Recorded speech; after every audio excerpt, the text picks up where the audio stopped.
फूलपुर नाम के गांव में महाशादी का मंडप लगा था, जिसमें 10 शादियां एक साथ हो रही थी।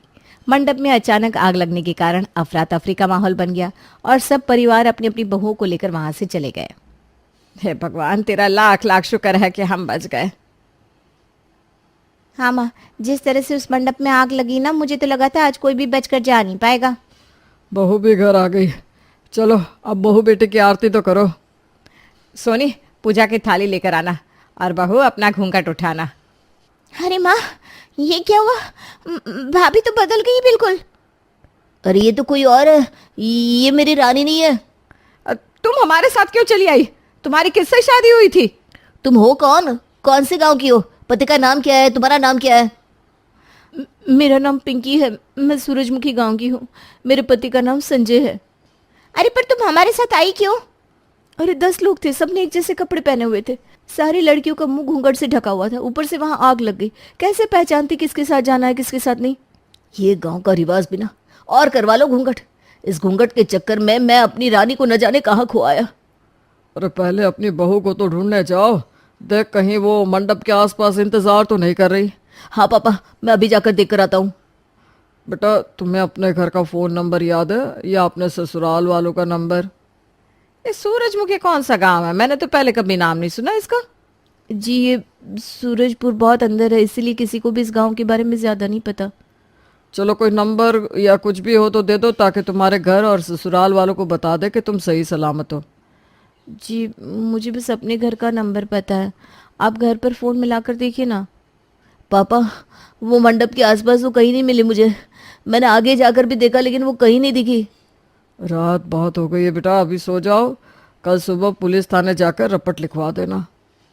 कोमल अच्छे और महंगे सोने के जेवर पहनी थी। कोमल ने अपनी कोई भी बात अब तक सच नहीं बताई थी। मैं जा रहा हूँ पुलिस स्टेशन रानी की रिपोर्ट लिखवाने। बेटा, ये घड़ी और नए कपड़े दोनों बदल के जा, वरना पुलिस वाले पैसे भी अच्छे मांग लेंगे। रानी, तुम भी चलो मेरे साथ पुलिस स्टेशन।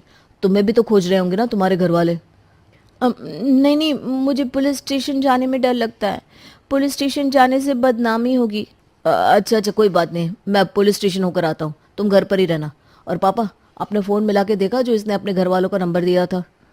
रानी, उस नंबर पर तो फ़ोन ही नहीं लग रहा। कवरेज क्षेत्र के बाहर दिख रहा है नंबर। मुझे तो एक ही नंबर याद है। गांव में घर है तो हो सकता है नंबर लग ना रहा हो।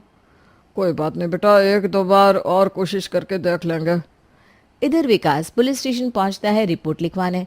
उधर रानी भास्कर के परिवार में चली जाती है, जहां से वो भागने की पूरी कोशिश करती है। वो लड़की की रिपोर्ट करवाओ। इतने तोला सोना पहना था उसने, उसकी जगह ये भूतनी उठा लाया तू। अरे मैं कहाँ उठा कर लाया, किस्मत ही खराब है तो क्या करे। जितना लापरवाह इंसान है ना तू, तेरी वजह से तेरी पहली बीवी से भी कुछ ना मिला हमें। इस वाली बहू से तो इतना दहेज मिलने वाला था, पर इस लापरवाह ने तो वो मौका भी गंवा दिया। अरे ढूंढता हूँ ना उसे मैं, जाएगी कहाँ? होगी तो यहीं आसपास के गांव में। रिपोर्ट लिखवा दूंगा पुलिस में। तब तक इस मुसीबत का क्या करें? घर में बहुत सारे काम होते हैं, झाड़ू पोछा बर्तन, सारे काम करवाओ इससे। देखिए, मुझे आप लोग जाने दीजिए। मैं अपने घर जाकर आप लोगों को पैसे दिलवा दूंगी। तुझे अपने घर के बारे में पता नहीं कि तेरा गांव है किधर, और तू हमें पैसे दिलवाएगी? इसकी मीठी मीठी बातों में ना मत आना, इसकी अकल तो मैं ठिकाने लगा दूंगी। भास्कर के घर में रानी के साथ बहुत बुरा बर्ताव किया जा रहा था। रानी इतनी सीधी थी कि उसे अपना गांव कहाँ है ये भी नहीं पता था। उसके पति का नाम भी लेना उसके लिए पाप के समान था। उधर विकास पुलिस स्टेशन पहुंचा हुआ था। जी बताइए, क्या बात है? कैसे खो दिया आपने अपनी लुगाई? जी, वो मंडप में आग लग गई थी और हड़बड़ी में किसी और की पत्नी मेरे साथ आ गई। घूंघट भी सेम था, साड़ी भी सेम थी, पहचान में नहीं आई कौन है रानी।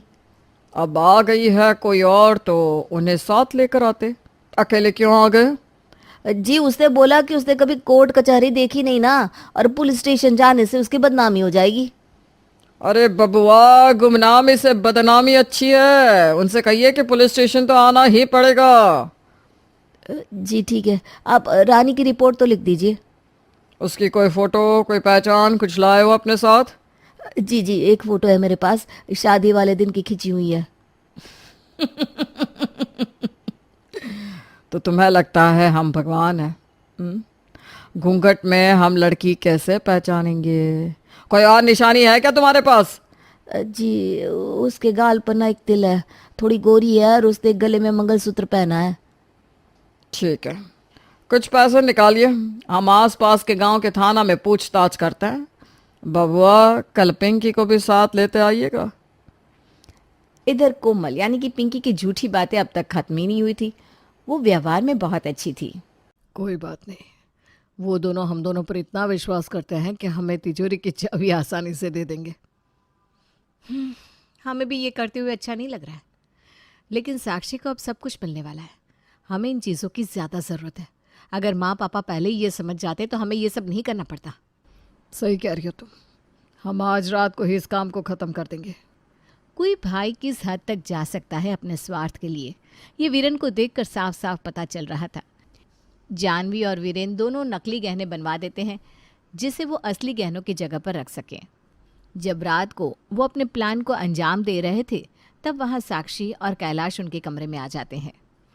साक्षी, तू यहाँ कैलाश के साथ क्या कर रही है? मुझे आपसे कुछ बात करनी थी भैया। हमसे क्या बात करनी थी तुम्हें? वो मैंने सुना आप पापा के पास गए थे वो सब मांगने के लिए जो उन्होंने मेरे लिए रखा है। अच्छा, तो तू उसके लिए मुझे सुनाने आई है? इस चीज़ के लिए तुम इस घर के होने वाले दामाद को भी हमारी बेइज्जती करवाने ले आई हो? अब हमें गलत समझ रहे हैं। हम दोनों यहाँ आपसे ये कहने आए हैं कि साक्षी के लिए उनके माता पिता ने जो कुछ भी रखा है वो सब आप अपने बिजनेस में डाल दीजिए। हाँ भैया, आपको इस वक्त उन सब की ज़्यादा ज़रूरत है। रही बात गहने और बाकी सब की, तो मैं और साक्षी सब कर लेंगे। हाँ भैया, और आपको माँ पापा को ये बताने की भी ज़रूरत नहीं है। मैं उन्हें समझा दूंगी कि मैंने ही आपको ये सब दिया है। जब से साक्षी को आपके नुकसान के बारे में पता चला है तब से उसका मन ही नहीं लग रहा।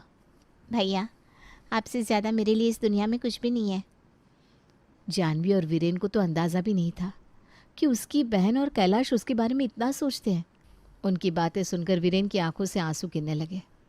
साक्षी, तू कब से इतनी बड़ी हो गई रे? तू इन सब बातों की चिंता मत कर, मैं हूं ना तेरा बड़ा भाई, मैं सब देख लूँगा। तू बस अपनी खुशियों पे और शादी पे ध्यान दे। लेकिन भैया, तुम्हारे भैया ने कहा ना वो सब देख लेंगे, तुम बस खुश रहो। और कैलाश, आपको यहाँ साक्षी के साथ देखकर हमें बहुत अच्छा लगा। हमें तसल्ली है कि आप हमेशा इसका साथ निभाएंगे। आपको किसी भी मदद की ज़रूरत हो तो हमें बताइएगा। साक्षी और कैलाश के जाने के बाद वीरेन के आंसू रुकने का नाम नहीं ले रहे थे। उसका मन उसे कचोट रहा था। जानवी, हम इतने स्वार्थी हो गए कि मैं अपनी बहन की शादी के गहनों की चोरी करने के लिए तैयार हो गया था, और दूसरी तरफ मेरी बहन और उसका पति है जो हमारे लिए सब कुछ छोड़ने को तैयार है। हमसे बहुत बड़ी गलती हो गई है सच में। मैं तो खुद से नज़रें नहीं मिला पा रहा हूँ। मैंने ज़मीन अपने नाम करवा ली और आज गहनों की चोरी करने जा रहा था। हमें हमारी गलती को सुधारना होगा। साक्षी का जो भी है मैं उसे वापस कर दूंगा। हेलो, क्या हुआ? सब ठीक तो है ना? पापा ने मेरे बिजनेस के सारे नुकसान की भरपाई कर दी है। क्या पापा जी ने? जानवी, हमने हमारे परिवार को ही धोखा दिया, लेकिन उन्होंने हमें कभी अकेला नहीं छोड़ा था। बस कीजिए प्लीज़। वीरेन और जानवी साक्षी की ज़मीन उसके नाम वापस कर देते हैं और शादी में उसके गहनों के साथ कुछ और गहने भी बनवा कर देते हैं। लेकिन ज़िंदगी भर वीरेन और जानवी के मन से कभी ये बोझ हल्का नहीं हो पाया कि उन्होंने अपने स्वार्थ के चलते अपने परिवार के साथ धोखा किया था, और ना ही उन दोनों की कभी हिम्मत हुई सबको सच बताने की। वो दोनों तो बस पश्चाताप की आग में जलते ही रहे। 3 दिन हो गए पुलिस में रिपोर्ट लिखवाए हुए, न जाने वो कलमुही कहाँ चली गई। तेरे चक्कर में पिछली बार सारे दहेज से हाथ धो बैठे थे, इस बार तेरी शादी कराने का भी क्या फ़ायदा हुआ? अरे मुझ पर क्यों चिल्ला रही हो? तुम्हें ये बड़ी घूंघट की प्रथा अच्छी लगती थी। अरे घूंघट में क्या पता चलता है कौन किसकी पत्नी है, और हड़बड़ी में न जाने कौन किसके घर पहुंच गया होगा। सफाई देने की ना तुझे कोई ज़रूरत ना है। उठाकर भी ऐसी लड़की लाया जिसके पास कुछ नहीं है। अरे तो छोड़ आता हूँ फिर इसे किसी रेलवे स्टेशन पर। हाँ, जब इसने सब कुछ देख लिया है, समझ लिया है, सुन लिया है, तो इसे छोड़ दे ताकि कल ये आकर हम पे केस कर दे। सरोज, किसे समझा रही हो तुम? इस लड़के को अगर इतनी पड़ी होती ना तो पहली वाली बीवी से ही बहुत दहेज ले चुका होता। बात तो आप बिल्कुल ठीक कह रहे हैं, पर इस लड़की का क्या करे जो घर में आके बैठी हुई है? इसका भी तो खाना पीना है, इसके भी तो खर्चे हैं। इसके लिए कुछ ना कुछ तो सोचना ही पड़ेगा। ऐसा करते हैं, ये खुद यहाँ से भागना चाहती है ना, रात को कोई दरवाज़ा खुला छोड़ देंगे और सोने का नाटक करेंगे, ये अपने आप भाग जाएगी। पापा आपका प्लान तो बढ़िया है, ऐसा करने से हम पे कोई इल्ज़ाम भी नहीं आएगा और हम तो इसे जानते भी नहीं है। प्लान के मुताबिक भास्कर और उसका परिवार एक रात ऐसा ही करते हैं। रानी को कुछ पता नहीं था, उसे लगता है कि वो आज़ाद हो गई है, वो वहाँ से भाग निकलती है। उधर विकास कोमल यानी कि पिंकी को लेकर पुलिस स्टेशन पहुँचता है। तो आप है पिंकी? कौन सा गांव बताया आपने? सूरजमुखी? जी, मेरी ससुराल कौन से शहर में ये तो मुझे नहीं पता। मेरे माँ बाप ने अपनी मर्जी से शादी कराई थी। आज के वक्त में बिना कुछ जाने आपने शादी कर भी ली? मेरे माँ बाप ने अपनी ज़मीन बेचकर मेरी शादी करवाई है, दहेज में गहने तक दिए हैं। मैं उनका दिल कैसे तोड़ सकती थी? आपके पति का नाम क्या है? जी, संजय। आप तो देख सकती होंगी ना कि जो आपको लेकर साथ में जा रहे हैं वो आपके ससुराल वाले हैं या नहीं, फिर भी उनके साथ चली गई। अब इतना लंबा घूंघट था, उसमें क्या ही दिखेगा? और फिर आग लगने से इतनी हड़बड़ी होगी कि कुछ समझ में ही नहीं आया। तो रिपोर्ट आपके ससुराल वालों ने भी तो लिखवाई होगी आपके लिए। अब हाँ, वो ढूंढ ही रहे होंगे मुझे भी। चलिए, उधर आपकी खोज की जा रही है, इधर इनकी पत्नी को ढूंढा जा रहा है। किसी न किसी बात का पता तो जल्द ही लग जाएगा। ठीक है, तो फिर मैं जाऊं? जी, एक तस्वीर तो खिंचवाते जाइए। तस्वीर किसके लिए? तस्वीर फैक्स तो करनी होगी ना आसपास के पुलिस स्टेशन में, ताकि आपको ढूंढने वालों को आप मिल जाए। देखिए जी, मेरी बहुत बदनामी होगी। नई नई शादी हुई है और फिर मेरे ससुराल वाले भी मुझे एक्सेप्ट नहीं करेंगे। नहीं मिल पाए तो भी क्या करेंगे, इसलिए तस्वीर खिंचवाइए ताकि हम आपकी मदद कर सकें। ठीक है, जैसा आप सही समझे इंस्पेक्टर साहब। उधर रानी घर से तो भाग जाती है, उसे समझ में नहीं आता अब वो कहाँ जाए। डरते डरते वो एक रेलवे स्टेशन पर पहुंच जाती है। वहाँ उसे एक चाय का ठेला लगाने वाली अम्मा मिलती है। अरे बेटा, तुम कहाँ से भागते भागते आई हो? अम्मा, मेरी कुछ दिनों पहले शादी हुई थी। मेरे पति मुझसे बहुत प्यार करते हैं, पर मैं उनसे बिछड़ गई हूँ। देख बेटा, अनजान शहर है, किसी पर भरोसा करना सही ना है। तुझे कुछ पता है अपने शहर का नाम, गांव का नाम, तेरे पति का नंबर? मुझे अपने गांव का नाम या ससुराल के गांव का नाम याद नहीं, पर इतना ध्यान है कि वो किसी फूल के नाम पे था। चल बेटा मेरे साथ, मैं स्टेशन मास्टर के पास तेरी रपट लिखवा देती हूँ। किसी न किसी आसपास के गांव की ही होगी तू। मुझे नहीं पता अम्मा, मुझे कुछ दिन अपने पास रख लीजिए। मुझे खाना बनाना बहुत अच्छा आता है। अरे देख बेटा, छोटी सी झोपड़ी है, जैसे तैसे अपना गुजारा कर रही हूँ। अम्मा, आप अकेली रहती हैं? आपको अकेले डर नहीं लगता? पति था, मेरी कमाई पर शराब पीता रहता था और मुझे मारता भी था। बेटा भी ऐसा ही नालायक निकल गया। मैंने दोनों को घर से धक्का मार कर निकाल दिया। आपको तो सबने बहुत बुरा भला बोला होगा ना? दुनिया तो बहुत कुछ बोलती है बेटा। औरत की जिंदगी में और क्या ही लिखा है, पहले अपनों से लड़ो, दुनिया से लड़ो और हासिल बुराई के अलावा कुछ ना हो। वे अम्मा, आप तो बहुत बहादुर हो, पर मेरे पति ऐसे नहीं है। वो मुझसे बहुत प्यार करते हैं, वो मुझे ढूंढते हुए ज़रूर आएंगे। अरे बेटा, वो अगर आएगा तो मुझे बहुत खुशी होगी। आजकल के ज़माने में ना सच्चा प्यार कोई नहीं करता। अगर तेरे नसीब में वो प्यार है तो बहुत अच्छा है। रानी अम्मा के साथ काम करने लगी थी। वहीं विकास रानी को ढूंढने में और भास्कर कोमल को ढूंढने के लिए परेशान था। अरे सोनी, तुम तो बहुत अच्छी तस्वीर बनाती हो। अरे ये तो ऐसे ही बस टाइम पास कर लेती हूँ, ये फालतू का काम है। कला को फालतू का काम नहीं कहा जाता सोनी, ये तो भगवान का दिया हुआ तोहफा है तुम्हारे पास। इस कला का क्या करूँगी जो किसी काम ही ना आए? सोनी, तुम मेरा एक छोटा सा काम करोगी? हाँ हाँ, बिल्कुल करूँगी। इधर विजय पुलिस वाला कोमल पर शक करता रहता है और उसके खिलाफ सबूत इकट्ठे करता रहता है। कोमल 2 से 3 दिन बाद अपने घर वालों को पैसे भी भेजती है। सुना है उधर कोई नई बहू बदल गई थी, कोई भास्कर नाम के इंसान की बीवी थी। हाँ जी, उसकी फोटो जमा करके तो गया है वो भास्कर। मुझे ज़रा उसकी फ़ोटो फैक्स करोगे? हाँ जी, अभी तो फैक्स मशीन चलना रही है, पर 2 दिन में फ़ोटो तो आपके थाने के फैक्स मशीन में निकल ही जाएगी। मुझे लगता है इस भास्कर की खोज खत्म होने वाली है। मुझे इस भास्कर का भी नंबर दे देना। हाँ जी हाँ जी, अगर लड़की मिल जाए तो सबसे पहले थाने में रिपोर्ट करिएगा दरोगा जी।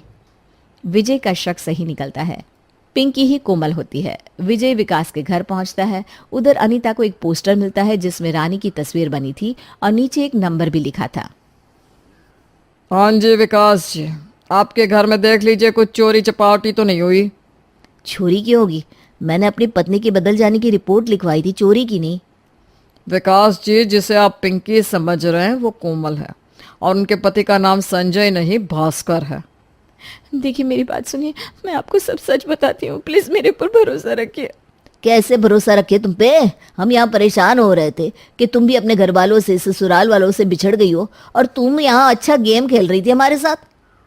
इंस्पेक्टर साहब ले जाइए इस लड़की को, हम इसकी शक्ल भी नहीं देखना चाहते।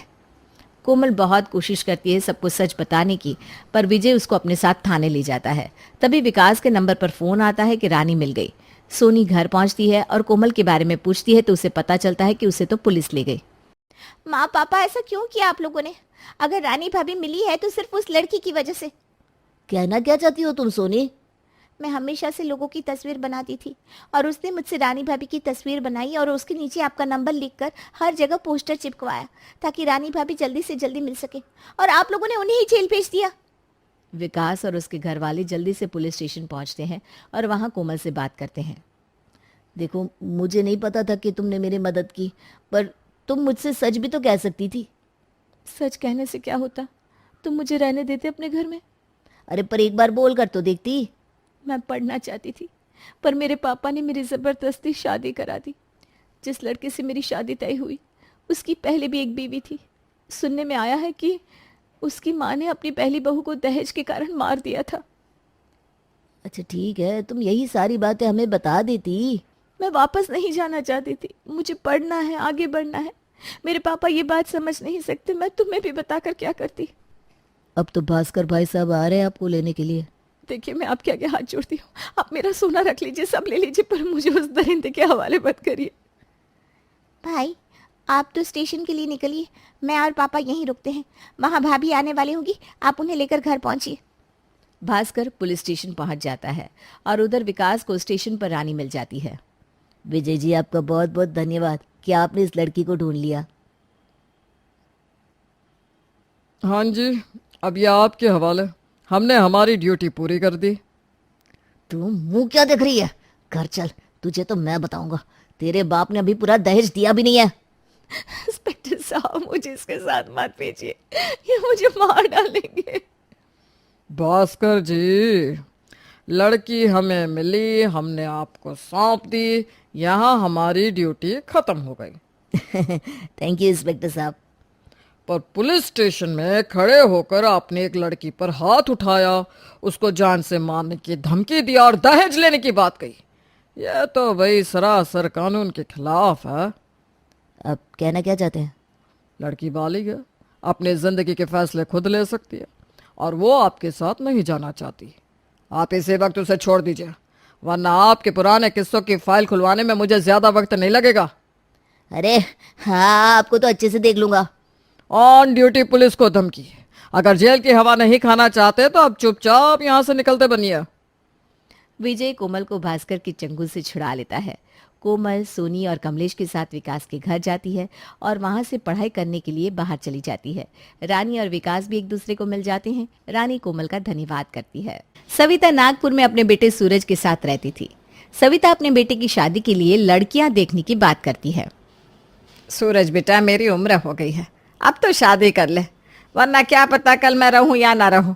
वक्त रहते मुझे अपने पोते का मुंह देखना है। माँ, कोई लड़की मिलनी भी तो चाहिए, और आप ना ऐसी उल्टी सीधी बात मत किया करो, कुछ नहीं होने वाला आपको। मैंने इतनी लड़कियों की तस्वीर दिखाई तुझे, पर तुझे तो कोई पसंद ही नहीं आती। और तू बता, क्या ही बोलूं मैं? माँ, सच कहूँ तो मुझे एक लड़की पसंद है। अगर तुम हाँ कह दो तो ही मैं शादी करूँगा। बहुत अच्छी है वो, मुझे पसंद भी है। अगर आपकी मर्जी हो तो बना लाऊं अपने घर की बहू।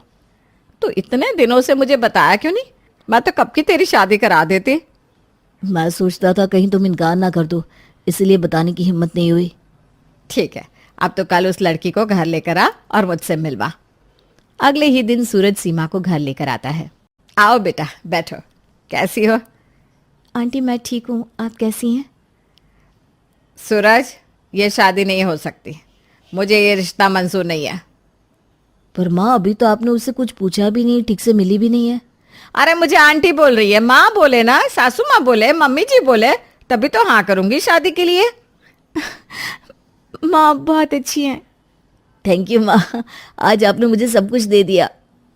सविता को चाहिए था दहेज, पर बेटे के आगे खुद को गिरा नहीं सकती थी, इसलिए उसने बिना मन के अपने बेटे की शादी सीमा से कर दी। लेकिन सविता के मन में हमेशा से ये खलता था कि सीमा दहेज में कुछ भी लेकर नहीं आई। अगले दिन सविता की पड़ोसन उसके घर आती है। क्या बात है सविता, लड़के की शादी कर दी, मोटा दहेज आया होगा। मुझे भी तो दिखा, आखिर तेरी बहू क्या क्या लेकर आई है दहेज में। अरे क्या खाक दहेज मिलेगा, लव मैरिज करके लाया है बहू। दहेज लाना तो छोड़, कुछ शगुन तक नहीं दिया इसके माँ बाप ने। अरे कुछ तो मिला होगा सविता। नहीं ना, इसके बाप ने तो फूटी कौड़ी भी नहीं दी, बस अपनी बेटी देकर अपना पल्ला झाड़ लिया। तो शादी ही क्यों की? पहले ही देखभाल कर लेते कि दहेज देने की औकात है कि नहीं, फिर करते रिश्ता। अरे मेरा तो बस चलता तो मैं कब का इसे घर से धक्के देकर निकाल देती। बस अपने बेटे का मुंह देखकर चुप हूं मैं। आजकल ना बच्चों के सामने झुकना ही पड़ता है। सबके घर की यही कहानी है बहन, क्या ही कर सकते हैं। बस अगर मेरा बेटा एक बार इसको निकालने को कह दे तो मैं तो उसी वक्त इसको घर से बाहर कर दूं। सूरज के ऑफिस जाने के बाद सविता अपनी बहू से बहुत बुरा बर्ताव करती थी। बहू, बहू कहाँ हो? एक बार मैं सुनाई नहीं देता क्या? हाँ, जो 10-10 बार आवाज दो तुम्हें। वो माँ, मैं छत पर कपड़े सुखा रही थी ना, इसलिए आवाज़ नहीं आई आपकी। क्या हुआ बताओ ना। अरे रहने दे, बहाने मत बना, मुझे सब पता है क्या कर रही थी। मेरे सामने ना ये दिखावा मत किया कर। नहीं नहीं माँ, मैं सच कह रही हूँ, मैं काम कर रही थी।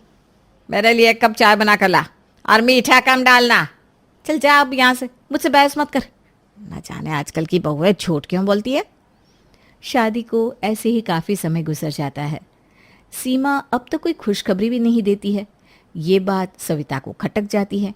एक दिन सविता गुस्से में कह देती है, तू घर से दहेज तो लेकर आई नहीं, कम से कम एक पोता ही दे देती, या फिर वो भी नहीं दे सकती तू? माँ ये मेरे हाथ में तो है नहीं, हम कोशिश कर रहे हैं, ये सब तो भगवान के हाथ में होता है। अरे जा जा, मुझे सब पता है, तुझे बच्चा ही नहीं करना, तेरा फिक्र जो खराब हो जाएगा। आजकल सबका यही है, पहले बच्चा करते नहीं, फिर जब दिक्कत होती है तो डॉक्टर के पास भागते फिरते हैं। माँ आप ऐसा क्यों सोचती है? दुनिया में कोई ऐसी लड़की नहीं होगी जिसे अपना बच्चा नहीं चाहिए, और बच्चा कब होगा ये तो भगवान के हाथ में है ना। अरे दुनिया में तू एक ही ऐसी लड़की है नमूना, जो अपनी सास को खुश नहीं देखना चाहती। आप मेरी माँ जैसी है, मैं भला आपको दुखी क्यों करना चाहूँगी? आप मुझे हमेशा इतना क्यों सुनाती है? मैंने ऐसा क्या किया है? हाँ, दुखी नहीं करना चाहेगी, तभी तो तेरे बाप ने दहेज में एक फूटी कौड़ी नहीं दी, और अब एक पोते की उम्मीद थी वो भी नहीं दे रही तू। माँ जी ये दहेज वाली बात तो आपको शादी से पहले बोलनी चाहिए थी। अगर हमारी औकात नहीं होती तो हम शादी नहीं करते, इसमें मेरी क्या गलती है? अरे चल जा यहाँ से, मुझे तुझसे कोई बहस ही नहीं करनी। जा जा, जाकर काम कर। दोनों की बात चल रही थी कि सूरज आ जाता है। क्या चल रहा है सास बहू में? क्या हुआ, आप दोनों शांत क्यों हो गए? मैं तो अपनी प्यारी बहू से कह रही थी कि मुझे एक पोता चाहिए, बस यही दोनों सास बहू बात कर रहे थे। बिल्कुल माँ, छोटा सूरज जल्दी आएगा। हाँ बेटा, जब तक तुम लेकर आओगे तब तक तुम्हारी माँ जिंदा रहे, ताकि उसे खिला सके। मैं वक्त रहते अपने पोते का मुंह देखना चाहती हूँ। माँ ऐसी बातें क्यों करती हो? अभी तो बहुत जिंदगी पड़ी है तुम्हारे पास, और भगवान ने चाहा तो जल्दी ही तुम्हारी गोद में पोता होगा। कुछ दिन ऐसे ही निकल जाते हैं, लेकिन सूरज और सीमा को बच्चा नहीं हो पा रहा था। दोनों ने डॉक्टर को दिखाया और शाम को रिपोर्ट लेने के लिए डॉक्टर ने उन्हें बुलाया। सीमा रिपोर्ट लेने जाती है। सीमा जी बहुत बुरी खबर है, लेकिन अब दोनों को हिम्मत से काम लेना होगा। ऐसा क्या हो गया डॉक्टर? आप ऐसे क्यों बोल रहे हैं? जो भी है साफ साफ बता दीजिए। देखिए आपके पास दो ही रास्ता है, या तो आप अपने पति को सच बता दीजिए और परिवार की सलाह से बच्चा गोद ले लीजिए, या फिर मेडिकल ट्रीटमेंट के ज़रिए आप माँ बन सकती है, लेकिन वो बच्चा आपका होगा, ना कि आपके पति का। डॉक्टर आप क्या कहना चाहते हैं, मैं समझी नहीं, आखिर बात क्या है? सीमा जी, सूरज कभी बाप नहीं बन सकता। उनकी रिपोर्ट में यही आया है। हाँ, इसका कोई इलाज नहीं है डॉक्टर? नहीं, सूरज में एक ऐसी कमी है जिसकी वजह से वो बाप नहीं बन सकता। डॉक्टर, क्या आप ये रिपोर्ट बदलकर यहाँ मेरा नाम लिख सकते हैं? ये आप क्या कह रही हैं? इससे तो लोग आपको गलत समझेंगे, लोग आप पर उंगली उठाएंगे। जानती हूँ मैं, लेकिन अपने पति की इज्जत के लिए मैं ये सब सहने को तैयार हूँ। देखिए सीमा जी, ये कानून के सख्त खिलाफ है। आपका घर ना टूटे इसलिए मैं ऐसा कर दूंगा। सीमा हाथ में रिपोर्ट लेकर घर पहुंच जाती है। घर पर उसकी सास और पति उसकी राह देख रहे थे। सीमा के घर आते ही सविता कहती है, क्या हुआ? डॉक्टर ने क्या बोला? जल्दी बता मनहूस। सब ठीक है माँ। मुझे तेरी बात ही नहीं सुननी। जो रिपोर्ट लेकर आई है वो रिपोर्ट दिखा मुझे। मैं जाने, मेरा मन तेरी बात पे यकीन करने को हो ही नहीं रहा। नहीं माँ, रिपोर्ट देकर क्या होगा? रिपोर्ट में ऐसा कुछ खास नहीं है, इसको रहने दो, मैं आपके लिए चाय बना कर लाती हूँ। मुझे अभी के अभी रिपोर्ट चाहिए है। मैं तेरे कोई बहाने नहीं सुनूंगी। मुझे तो लग रहा है दाल में कुछ काला है, तभी तो इतने बहाने बना रही है। चल दिखा मुझे रिपोर्ट। सविता रिपोर्ट देखकर हैरान रह जाती है। वो रो रो कर अपने बेटे से कहने लगती है, अरे बेटा, तूने इससे इतना प्यार किया, मैंने तुझे कभी कुछ नहीं कहा, लेकिन ये तो मेरे पूरे खानदान पे कलंक लगाने निकली है। क्या माँ, आप कुछ भी बोल रही हो? बात क्या हुई बताओ आप, और रो क्यों रही हो? बेटा, इसके घर से दहेज नहीं आया, फिर भी मैंने कुछ नहीं कहा। कभी तुझे भी नहीं कहा, क्योंकि तुझे ये लड़की पसंद थी। हाँ माँ, पर अभी ये सारी बातें क्यों कर रही हो? रिपोर्ट में क्या है वो बताओ, अब बातें मत घुमाओ। मेरी एक ही आखिरी इच्छा थी कि मैं तेरे बेटे का मुंह देखूं, पर अब तो मेरे नसीब में वो भी नहीं है। भगवान, मैंने कौन से पाप किए थे जो मुझे ये दिन देखने को मिल रहा है। ऐसा भी क्या हो गया माँ? अब थोड़ा शांत हो जाओ। यह लड़की कभी माँ नहीं बन सकती, इसकी रिपोर्ट में यही लिखा है, और अब तू बाप नहीं बन पाएगा। सूरज, मैं माँ नहीं बन सकती तो क्या हुआ, हम बच्चा गोद भी तो ले सकते हैं। सीमा, तुम्हारा दिमाग ठीक है? अपना खून अपना होता है। माँ वैसे ही इतनी परेशान है, ऊपर से तुम ऐसी बातें तो मत करो। तू कैसी लड़की ले आया बेटा? मेरे तो सारे सपनों पर पानी फिर गया। और इसकी बातें तो सुन, अब इस घर में किसी और का खून आएगा। माँ, आप ये सब क्या कह रही हैं? आप भी तो एक माँ हैं, पहले आप रोना बंद करो। अरे मुझे तेरे से कोई उम्मीद ही नहीं थी, और ना कभी रहेगी। मेरे और मेरे बेटे की खुशियां छीन ली तुमने, और क्या क्या छीनेगी कल मुही। सूरज, आप ही समझाओ ना माँ को, मुझे भी इस बात की बहुत तकलीफ है, लेकिन ये मेरे हाथ में तो नहीं है। मैंने तुमसे प्यार किया, बिना पैसों की शादी की, पर एक उम्मीद थी बच्चे की और तुम वो भी नहीं दे सकती। ऐसे में मैं माँ को क्या समझाऊं? सूरज, ये तो ऊपर वाले का लिखा है, इसमें मैं और तुम क्या कर सकते हैं? इसमें कोई कुछ नहीं कर सकता, पर मैं चाहती हूं कि इसमें डिवोर्स हो जाए। माँ, इतनी सी बात के लिए आप अपने बेटे और बहू का घर तोड़ देंगी? सीमा, मैं अब तुमसे कोई रिश्ता नहीं रखना चाहता, मुझे डिवोर्स चाहिए। मैं यहाँ से कहीं नहीं जाऊंगी। आपको मुझे डिवोर्स देना है तो आप दो, पर मैं इसी घर में रहूंगी। कुछ दिनों के बाद सविता की पड़ोसन वनीता जी उसे एक लड़की की तस्वीर दिखाती हैं।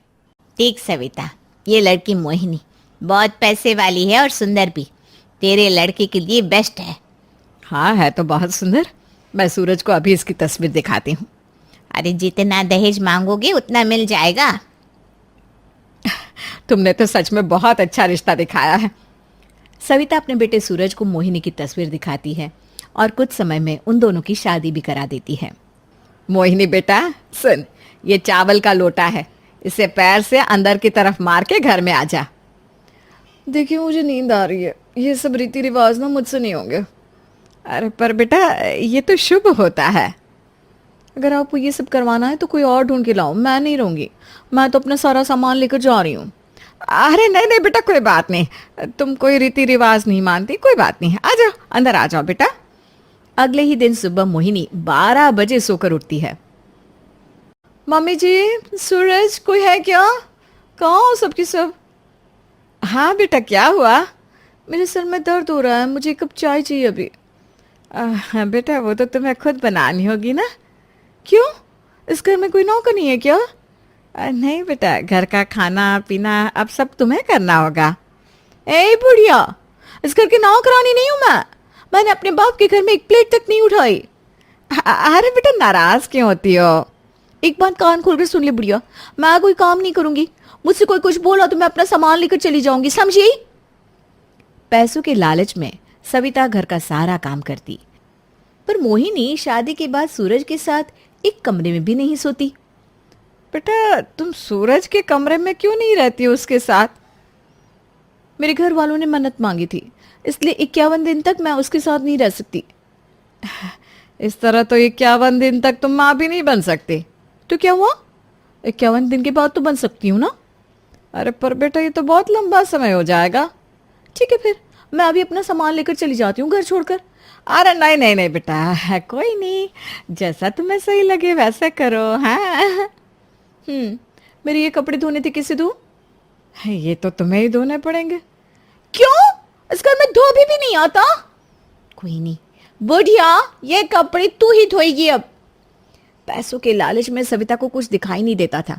वहीं दूसरी तरफ सविता की पहली बहू सीमा एक मंदिर में लोगों की सेवा करती थी। अरे सविता, घर में नई बहू आ गई तो पड़ोसन को भूल गई? अरे नहीं नहीं, ऐसी कोई बात नहीं है। उसकी मुंह दिखाई तो करो कम से कम। हाँ हाँ, बिल्कुल करूंगी। ये तुम्हारी बहू की कोई बहन आई है क्या? ये शॉर्ट्स पहनकर कौन घूम रहा है? अरे यही तो मेरी बहू है। ऐसी बहू, सर पे पल्ला नहीं और घर में शॉर्ट्स पहन के घूम रही है। हे, कौन होती है तू ये सब बोलने वाली? तेरे बाप का लेके पहन रही हूँ क्या? ए, तमीज नहीं है क्या? अपनों से बड़ों से कैसे बात की जाती है? तुझे तमीज है? हाँ, दूसरों के घर में ताका झाकी कर रही है। सविता, इतनी बदतमीज बहू लेकर आई हो तुम, और तुम्हारे सामने इस तरीके से बात कर रही हो, तुम कुछ बोल भी नहीं रही हो। अरे चल चल चल चल, निकल यहाँ से। शक्ल देखी अपनी? हाँ। पड़ोसन की जाती ही सविता अपनी बहू से कहती है, तुम्हें बात करने की कोई तमीज नहीं है क्या? है, तुम्हारी वजह से हम इस मोहल्ले में रह भी नहीं पाएंगे। अरे बुढ़िया, अब तू सिखाएगी बात कैसे करते हैं? मुझसे ना तमीज से बात कर, वरना मैं तेरा ये घर छोड़ के अपना सारा सामान लेकर चली जाऊंगी। अगर मैं ऐसे कुछ बोलूंगी तो ये सारा दहेज भी लेकर चली जाएगी, और बेटे से तो मैं कुछ बोल ही नहीं सकती। सूरज भी मोहिनी से कहीं ना कहीं बहुत परेशान था। माँ, मैंने बहुत दिनों से आपसे एक बात छुपाई थी। बेटा, कुछ बात तो मुझे भी तुम्हें बतानी है। माँ, मोहिनी ने मेरे नाक में दम कर रखा है। हर वक्त अपने दोस्तों से बात करना, हर लड़के को दोस्त बनाना, मेरी एक बात नहीं सुनती। अरे तो तुमने मुझे पहले क्यों नहीं बताया? माँ रात रात भर घर से बाहर रहती है, क्लब में पार्टी करती है, और इन सब के लिए मना करो तो घर छोड़ के जाने की धमकी देती है। बेटा, मैं भी परेशान हूँ इन धमकियों से। मुझे तो बिल्कुल नौकर बना दिया है। घर के सारे काम मैं ही करती हूँ।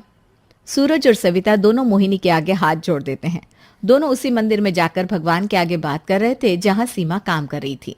माँ, इससे अच्छी तो मेरी पहली बीवी सीमा थी। हाँ बेटा, इस बहू ने तो मेरी नाक में दम कर रखा है। इसके पास पैसा तो बहुत है, पर तमीज बिल्कुल नहीं। हाँ माँ, पैसा ही सब कुछ तो नहीं होता। मेरी पहली वाली बहू के पास बस पैसे ही नहीं थे, संस्कार गुण सब कुछ था उसके पास। मेरी कितनी इज्जत करती थी वो। पर माँ, हम ही ने तो उसे घर से निकाल दिया। न जाने किस हालत में होगी वो। सीमा मंदिर की सीढ़ियों पर झाड़ू लगा रही थी। सूरज की नजर सीमा पर पड़ती है। सीमा, तुम यहाँ क्या कर रही हो? तुम्हारी ऐसी हालत कैसे हो गई?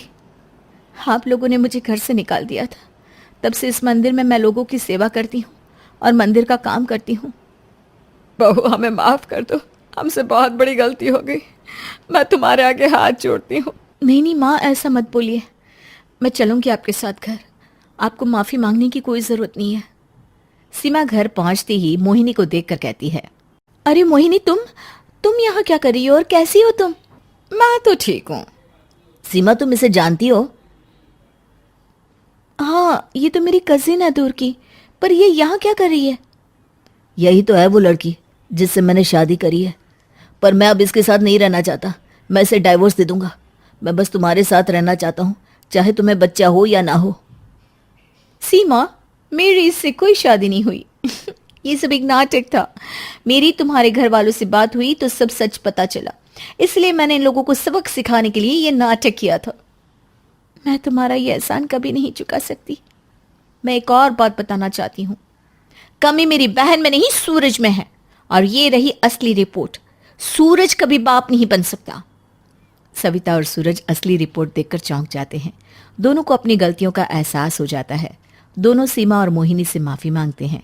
सूरज भी अब बच्चा गोद लेने के लिए तैयार हो जाता है।